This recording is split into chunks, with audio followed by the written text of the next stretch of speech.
সুপ্রভিয়াস আসসালামু আলাইকুম। মৃধা মিডিয়ার পক্ষ থেকে আপনাদের সবাইকে স্বাগতম এবং এখন অতি গুরুত্বপূর্ণ নিউজ আপনার সামনে হাজির হয়েছি। আর সেটা হচ্ছে ইরান এবং ইসরায়েলের মধ্যে যুদ্ধবিরতি। আর এই যুদ্ধবিরতির মধ্যস্থতা করেছেন আমেরিকার প্রেসিডেন্ট ডোনাল্ড ট্রাম্প।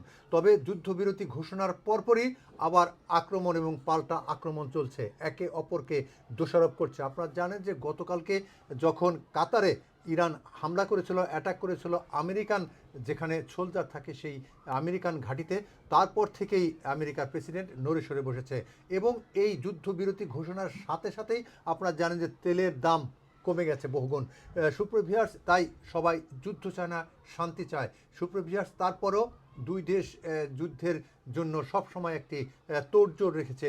যদিও ইরান বলছে যে যুদ্ধের জন্য আলোচনা হলেও আসলে লিখিত বা আইনগতভাবে কোনো চুক্তি স্বাক্ষরিত হয়নি।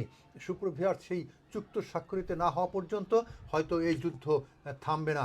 সুপ্রভিয়ার্স, তারপরও এই মধ্যস্থতার যেন আরও সজাগ থাকুক এবং আরও শক্তিশালীভাবে তিনি মধ্যস্থতা করবে এবং যুদ্ধ বিরতি হোক চিরধরে, এটাই সকলের প্রত্যাশা। সুপ্রভিয়ার্স, এই যুদ্ধের ফলে আপনারা জানেন যে ইরানের প্রায় 974 জন নিহত হয়েছেন এবং ইসরায়েলেও 28 জন নিহত হয়েছেন এবং শত শত মানুষ এখানে আহত হয়েছেন এবং সেই সাথে অনেক স্থাপনা গুঁড়িয়ে দেওয়া হয়েছে। সেই সাথে দুটি দেশেরই অনেক সামরিক এবং পারমাণবিক অস্ত্র কারখানা যেখানে, সেখানে ব্যাপক ক্ষয়ক্ষতি হয়েছে। এই ক্ষয়ক্ষতি যেন না হয় এবং যাতে যুদ্ধ আর না হয় সেই সমঝোতা আসবে, এমনটাই আশা করছেন সকলে। আজকে এক পর্যন্তই। আপনারা সবাই ভালো থাকবেন, সুস্থ থাকবেন, নিরাপদ থাকবেন। আল্লাহ হাফেজ।